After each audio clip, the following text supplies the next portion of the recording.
सल्लल्लाहु अला हबीबिही मुहम्मद वालैहि वसल्लम। सलाम हो सैयदना मोहम्मद मुस्तफ़ा सल्लल्लाहु अलैहि वसल्लम पर और आपकी आले पाक पर। व्यूअर्स, वेलकम करता हूं आपको आपके अपने चैनल एग्रो कंसल्टेंट जा में। आने वाले नए दोस्तों से गुजारिश है कि चैनल को सब्सक्राइब लाजमी कर दें और वीडियो को शेयर कर दीजिएगा। आपकी मोहब्बतों के लिए हमेशा मशकूर रहूँगा। और एक खुसूसी दुआ आपसे रिक्वेस्ट है कि मेरे वालिद साहब के लिए खुसूसी दुआ लाजमी कर दीजिएगा। अल्लाह ताला आप पे फजल फरमाए। दोस्तों, तेल के पैदावारी प्रोग्राम के बारे में बहुत क्रिटिकल बातें शेयर करूंगा। बहुत इंतजार करवाया आप दोस्तों को। 25 जून से इसकी पैदावार का आगाज होगा।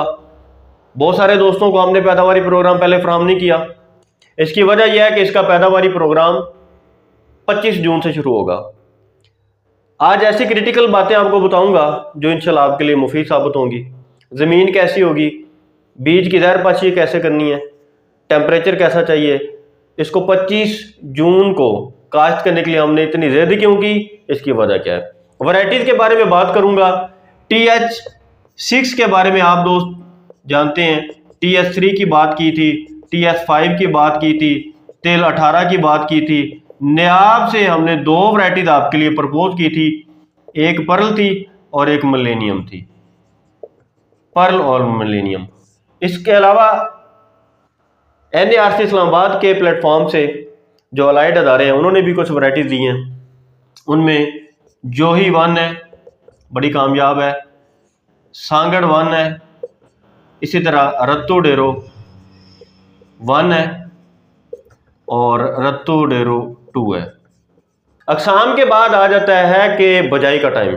बजाई के लिए मौजू वक्त कौन सा है। सिंध के जितने भी हमारे दोस्त अहबाब हैं 15 जून से लेकर 20 जुलाई तक इसकी काश्त कर सकते हैं। पंजाब के दोस्त 25 जून से लेकर 20 जुलाई तक काश्त कर सकते हैं। KPK के जो अपर एरिया के दोस्त हैं, चाहने वाले जितने भी हैं, वो 1 जुलाई से आखिर जुलाई तक इसकी काश्त कर सकते हैं। 25 डिग्री सेंटीग्रेड से लेकर 35 डिग्री सेंटीग्रेड का टेम्परेचर दर्जा हरारत, ये आइडियल टेम्परेचर है। अब इस टेम्परेचर को देखते हुए आप खुद फैसला कर सकते हैं कि 15 जून या 25 जून से इसकी बजाई का आगाज क्यों किया जाता है। एक ये शर्त हो गई कि टेम्परेचर की यह हद होनी चाहिए। दूसरी क्या है, तो डिस्ट्रीब्यूटेड शावर्स, यानी वक्फे वक्फे से बारिश होते रहना। तो तेल की फसल सबसे ज्यादा ड्राउट रेजिस्टेंट है, कम पानी को बर्दाश्त करने की सलाहियत है इसमें। अब टेम्परेचर को देखें। टेम्परेचर को देखते हुए अगर आपने अप्रैल में काश्त किया है तो बताएं मुझे मई जून में ये टेम्परेचर इसको मिलेगा? नहीं मिलेगा। 45 डिग्री सेंटीग्रेड से टेम्परेचर बढ़ जाए तो तेल की पैदावार निस्फ से भी कम हो जाती है। लिहाजा हमारे पाकिस्तान में तेल की काश्त अप्रैल मई में मौजूद नहीं है।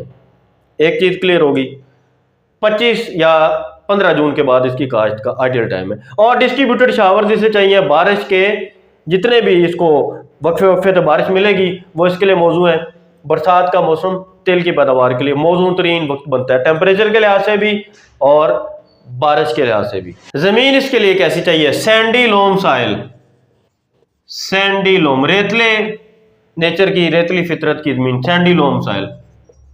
सैंडी लोम साइल इसके लिए बेहतरीन है। तरीका काश्त क्या है? बेड पे काश्त करें, खाली पे काश्त करें, ड्रिल ना करें। मैं रिकमेंड नहीं करूंगा आपको। अगर आपने अपनी जमीन तैयार करने के बाद इसका छटा दे दिया है, फ्लैट फील्ड पे छटा दे दिया है, तो रिजर के साथ खेलियां निकाल दें। रिजर के साथ खेलियां निकाल दें ताकि बरसात के दिनों में, बारिश के दिनों में ये आपकी फसल बारिशों की शिद्दत से मुतासर ना हो। किसी भी सूरत आप इसको ड्रिल ना करें, इसको फ्लैट फील्ड पे मत लगाएं, इसको खाली पे लेके जाएं। अगर आपके पास प्लांटर नहीं है, खाली नहीं है, मुमकिन नहीं है अगर ऐसा आपके लिए, तो खेलियां निकाल दें, रिजर के साथ खेलियां निकाल दें। यानी फ्लैट फील्ड में इसका छटा करें। फ्लैट फील्ड में छटा करने के बाद रिजर की मदद से खालियां निकाल दें। फासला पौधे से पौधे का कितना होना चाहिए, कतार से कतार का कितना होना चाहिए? 60 सेंटीमीटर, 2 फुट का फासला, 2 फीट कतार से कतार का फासला होना चाहिए। और 15 सेंटीमीटर कम अज कम, 15 से 20 भी कर सकते हैं, यानी 6 इंच, वैसे 9 इंच तक रिकमेंडेड फासला है। ये जो 15 इंच का पौधे से पौधे का फासला है, ये ज्यादा तौर पर TH6 या किसी भी सिंगल स्टिक वैरायटी के लिए रिकमेंड किया जाता है। अगर झाड़ीदार आपका पौधा है, झाड़ीदार अगर आपका पौधा है, तो फासला कम से कम 20 सेंटीमीटर या 9 इंच आपका होना चाहिए। यह तरीका काश्त जहन में रख लें मेरे दोस्त। पूरी दुनिया में ये कामयाब तरीका काश्त है। किसी भी दुनिया के मुल्क की टेक्नोलॉजी खोल के देख लें। इंडिया में, हाँ, एक बात मैं यहाँ पर डिस्कस करना चाहता हूँ। इंडिया में तेल की बजाई गंदम के बाद भी होती है, भारत में तेल की बजाई गंदम के बाद भी होती है, जिसकी वजह से पाकिस्तान में लोग इसको कॉपी करने की कोशिश करते हैं। लेकिन पाकिस्तान में कोई भी किस्म अप्रैल मई में काश्त के लिए मौजूद नहीं है। वजह क्या है? भारत एक बड़ी स्टेट है, उसके कुछ एरियाज ऐसे हैं जहां पर फरवरी मार्च में भी बारिशें होती हैं। इसके अलावा क्या होता है कि टेम्परेचर का बड़ा फर्क होता है। जैसे हमारे शुमाली इलाका जात का कुछ एरिया है तो टेम्परेचर का बड़ा फर्क होता है। अब अपने मरी में अगर आप बात करें तो मरी में आपकी जो गंदम की फसल होगी, या आगे कालाम के एरिया में जाएंगे तो मई जून में उसकी हार्वेस्टिंग हो रही होती है। इसी तरह मरी में आप डबल क्रॉप गंदम की ले सकते हैं, या अपर एरिया में आप गंदम की फसल इस मौसम में गर्मी में भी ले सकते हैं। लेकिन आप अगर जनूबी पंजाब की बात करेंगे या सिंध की बात करेंगे तो वहां तो गंदम नहीं आप गर्मी में लगा सकते। तो हर चीज को नेट पे देख के कॉपी करने की कोशिश ना करें। अप्रैल मई या मार्च में तेल की काश्त पाकिस्तान में मौजूद नहीं है। एक बात, मौसम फेवर नहीं करता। दूसरी बात, क्योंकि मैंने 2 शर्तें बताई थी, इसको शावर्स चाहिए, रेन शावर्स, बारिश चाहिए, और टेम्परेचर 25 से 35 डिग्री के दरमियान। हमारे मुल्क में ये टेम्परेचर बनता है 25 या 15 जून के बाद। दूसरी बात ये आती है कि वैरायटीज को देखना पड़ता है, अकसाम देखनी पड़ती हैं, कुछ अगेती होती हैं, कुछ पिछेती। भारत में अगर अकसाम की बात की जाए 100 से ज्यादा तेल की अकसाम है भारत में, और वो अकसाम बनी ही कुछ अगेती काश्त के लिए। ये ध्यान में रखें, हर चीज को कॉपी करने की कोशिश मत करें, और वो अकसाम है भी उन एरियाज के लिए मौजूद। यानी आप ये देखें कि जो किस्म वहां पर उत्तर प्रदेश में चल रही होगी वो गुजरात में रिकमेंडेड नहीं है। तो जब वो गुजरात में रिकमेंडेड नहीं है या राजस्थान में रिकमेंडेड नहीं है तो आप अपने पंजाब में या सिंध में उसे क्यों लगा रहे हैं? लिहाजा कॉपी ना करें। थोड़ा सा ये शऊर हमारे अंदर होना चाहिए कि किस्म देखनी पड़ती है कि अप्रैल मई के लिए पाकिस्तान में कोई भी किस्म नहीं है, मार्च अप्रैल मई के लिए। अच्छा, दूसरी बात है हमारा मौसम फेवर नहीं करता। हमारी स्टेट छोटी है, इंडिया की स्टेट बड़ी है। लिहाजा अगर मटेरियल आपको मिलता है ना कि इंडिया में कोई फरवरी मार्च अप्रैल में तेल काश्त कर रहा है तो उसकी 3 वजह हैं। 3 वजह मैं क्लियर कट करता हूँ। एक तो उनकी अकसाम उन मौसमों के लिए बनी हुई है। हमारे मुल्क में तो अल्लाह अल्लाह करके 5 से 6 किस्में मिलती हैं, वो भी नहीं मिलती हैं। अच्छा, दूसरी क्या बात है, वहां पर टेम्परेचर मौजूद है। तीसरी क्या बात है, वहां पर रेन शावर्स मिल जाते हैं। 3 चीजें होंगी। किस्म पे डिपेंड करता है कि किस्म कौन सी है, बारिश पे डिपेंड करता है, ठीक है, और दर्जा हरारत पे डिपेंड करता है। अब ये 3 चीजें तेल के लिए बड़ी जरूरी हैं, और पाकिस्तान में ये तीनों चीजें कब बनती हैं? 15 जून से 25 जून के बाद। लिहाजा अपना वक्त ज़ाया मत करें। बहुत सारे दोस्तों ने जल्दबाजी में अप्रैल मार्च मई में फसलें तेल की काश्त की, और मुझे फिर अब मैसेज आते हैं हमारी जर्मिनेशन नहीं हुई, हमारी फसल खराब होगी, ब्लैक राट आ गया, रूट राट आ गया, ये आ गया, बीमारी आ गई, झुलसाव आ गया। तो यही आना है। और जब पैदावार आती है वो जी 3 से 4 मन हुई है। 45 डिग्री से टेम्परेचर बढ़ेगा, तेल की पैदावार निस्फ से भी कम, पक्की शर्त यह बात है। लिहाजा अपना वक्त ज़ाया ना करें। अब आते हैं इसके पैदावारी प्रोग्राम के बारे में, खादों के बारे में, आबपाशी के बारे में। सीड ट्रीटमेंट बड़ा अहम अंसर है। सीड ट्रीटमेंट, कोई भी दोस्त सीड ट्रीटमेंट के बगैर तेल की काश्त ना करे। ट्राइकोडर्मा अगर ना मिले मार्केट से तो मुझसे तलब कर सकते हैं। 5 ग्राम 1 किलो बीज को आप ट्राइकोडर्मा लगा के अपने बीज को काश्त करेंगे। बेस्ट सीड ट्रीटमेंट ट्राइकोडर्मा की है। इसको ज्यादा फफूंदी के मसाइल आते हैं। बेस्ट सीड ट्रीटमेंट ट्राइकोडर्मा 5 ग्राम फी किलो के हिसाब से। ना मिले तो कार्बेंडाजिम 1 ml 1 किलो के हिसाब से। कार्बेंडाजिम मिल जाती है मार्केट से, पाकिस्तान में इजीली अवेलेबल है। 1 ग्राम या ml 1 किलो बीज के लिए। ये ज़हरपाशी बड़ी मोटी होगी। अच्छा, पिछले साल कोई दोस्तों को मैंने कहा वाइब्रेस ड्यू लगा लें, तो दोस्तों ने इतना ज़्यादा सीड ट्रीटमेंट कर लिया, इतना ज़्यादा दवाई लगा दी। ये ज़्यादा 3 ग्राम 1 किलो बीज को लगानी होती है। 3 ग्राम 2 ग्राम हम ज़्यादा लगाएंगे तो जर्मिनेशन नहीं होगी।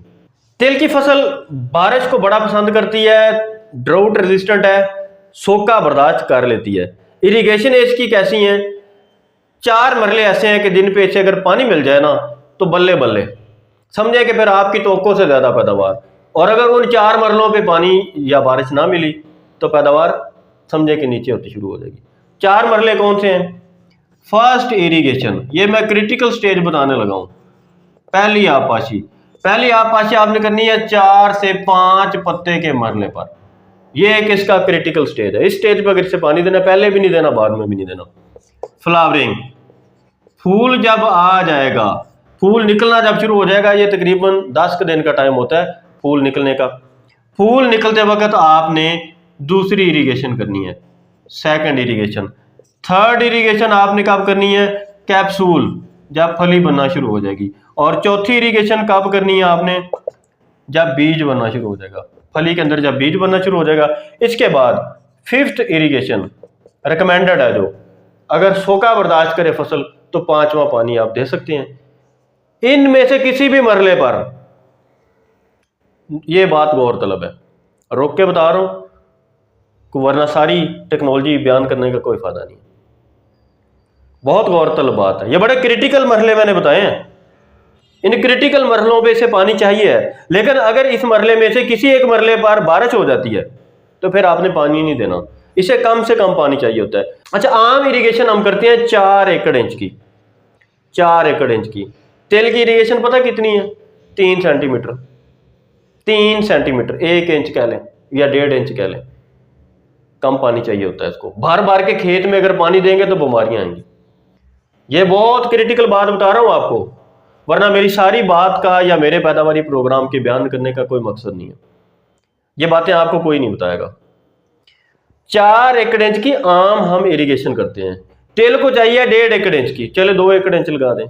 आधा पानी, जमीन बिल्कुल लेजर लेवल्ड होनी चाहिए, ऐसे पानी बिल्कुल लिखता है बिच जाए, बस पानी लगे और बस सूख जाए। निस्फ पानी से एकड़ को सराब करें। तो इसके लिए साबित हुआ कि जमीन का लेजर होना बड़ा जरूरी है। अगर जमीन लेजर नहीं है तो तेल काश ना करें, यही फिर साबित हुआ ना, और ये हकीकत है। वरना आप बीमारियों में उलझे रहेंगे, इसकी बीमारियां आपके कंट्रोल में नहीं रहेंगी। तो इरिगेशन कितनी करनी है? मुनासिब।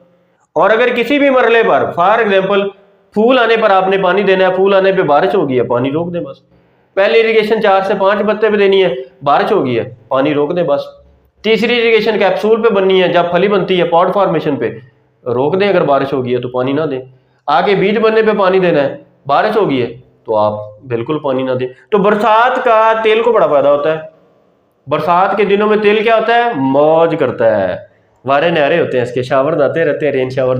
भारी बारिश होगी, हल्की बारिश होगी, इसके लिए बड़ी मुफीद है। जितनी बारिशें होंगी उतनी अच्छी पैदावार होगी। जमीन का लेजर लेवल होना बड़ा जरूरी है दोस्तों, बड़ा जरूरी है जमीन का लेजर। अगर जमीन लेजर लेवल नहीं है और खाली आपने नहीं निकाली तो तेल लगाने का कोई फायदा नहीं है, मकसद फौत हो गया, इसीलिए आपकी अच्छी पैदावार नहीं आती। अब और मेरे ख्याल में मैंने 8-10 बातें आपको बड़ी क्रिटिकल बता दी हैं, अभी और कुछ बातें हैं, पूरी देखिएगा वीडियो। फिर तेल लगाने का मजा आएगा, चस आएगी आपको, याद करेंगे कभी किसी ने को पैदावारी टेक्नोलॉजी दी है। अल्लाह के फजल से, पूरी मेहनत से, मैं जिम्मेदारी से चीजें डिस्कस करता हूँ। बहुत सारे दोस्त नाराज हुए, मार्च से लगे हुए तेल का पैदावारी प्रोग्राम दे दें। मैंने कहा नहीं यार, मेरा बनता नहीं है, मैं कैसे दूं। अब ये सारी चीजें देखें, आपको एहसास हो गया होगा कि 15 जून के बाद ही तो को बनता था पैदावारी प्रोग्राम देने का। खाद का प्रोग्राम इसका डिस्कस करने जा रहा हूं आपके साथ। बजाई के टाइम में पहली खाद कब देनी है आपने? सोइंग टाइम में। खाद कितनी देनी है? आधी बोरी SOP की देनी है, 3 किलो आपने बोरान देना है, ये 2 चीजें जरूरी होगी। उसके बाद आपने देना है SSP या फिर BOP, ये 2 बैग देने हैं आपने, और आधी बोरी यूरिया देनी है। अगर आप यूरिया और SSP और BOP नहीं दे सकते, मैं ये बात दायरा लगा के बता रहा हूँ, खुशाब में, बकर में, सिंध में बहुत सारे ऐसे दोस्त हैं जो बारानी काश्त कर रहे होंगे। बारानी काश्त करने वाले दोस्तों को खास तौर पर यह फसल भी माइनर क्रॉप है और कुछ एरियाज ऐसे हैं कि वहाँ खादें नहीं मिलती, BOP नहीं मिलती। लिहाजा आप दोस्त यूरिया भी ना डालें, SSP या BOP भी ना डालें, आप 2 बैग, 2 बोरी क्या डाल दें? नाइट्रोफास डाल दें।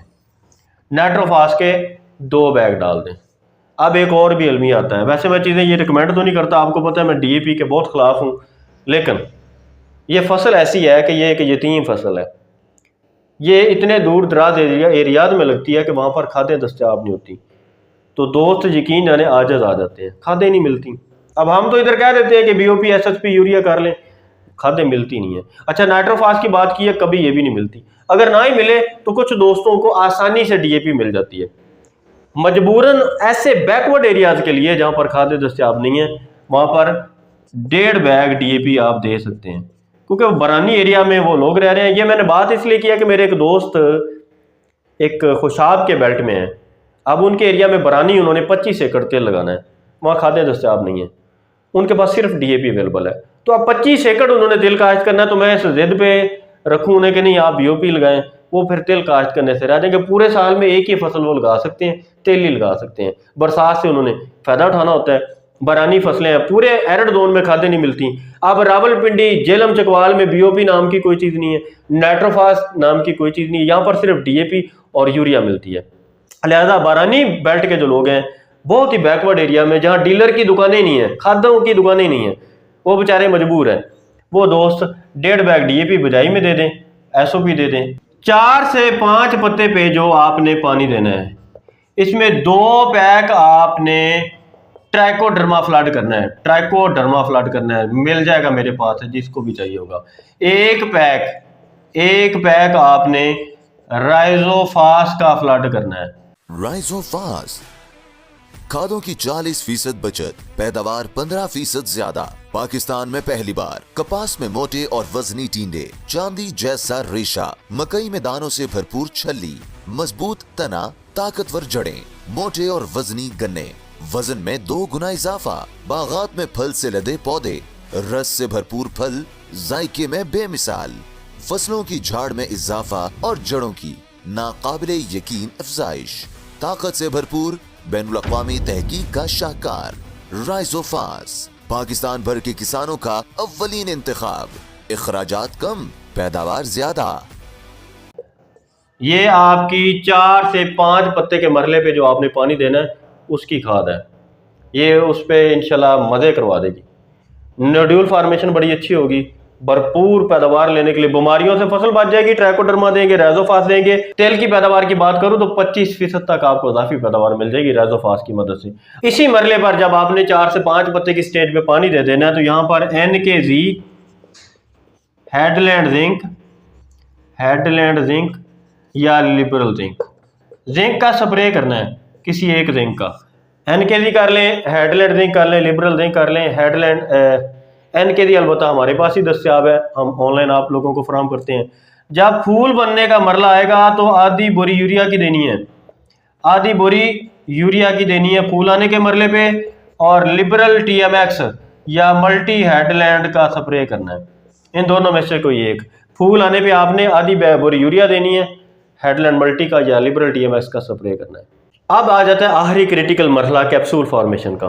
कैप्सूल फॉर्मेशन जब आती है, जब इसमें पॉड बनते हैं, तो 10 से 15 किलो यूरिया दे दें। इस मरले पर ज़्यादा यूरिया की ज़रूरत नहीं है, 10 से 15 किलो यूरिया दे दें। अच्छा, ये बारानी इलाके में जो मेरे दोस्त हैं ना, उनको बारिश के साथ चलना पड़ेगा, बारानी इलाके के दोस्तों को चूँकि इरीगेशन में तो वो ये चीज़ें नहीं कर सकते, लिहाजा वो बारिश के साथ चलेंगे।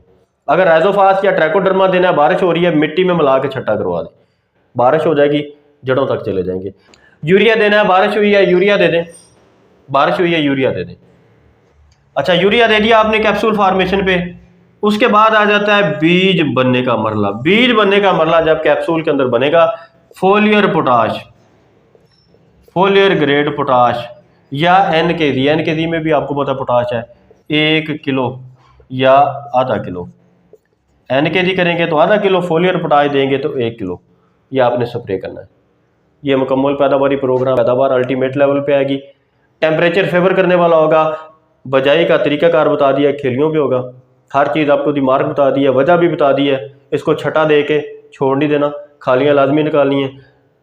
4 क्रिटिकल स्टेज बता दी हैं, खादों की तकसीम बता दी है। बीमारियों और इंसेक्ट के लिए इसका जो शेड्यूल्ड प्लान है वो इंशाल्लाह 1 हफ्ते के बाद आप दोस्तों के गोशे गुजार किया जाएगा। दोस्तों, अल्लाह ताला आपका हामी नासर हो, खुश रहें। शुक्रिया किसान, शुक्रिया पाकिस्तान, वस्सलाम।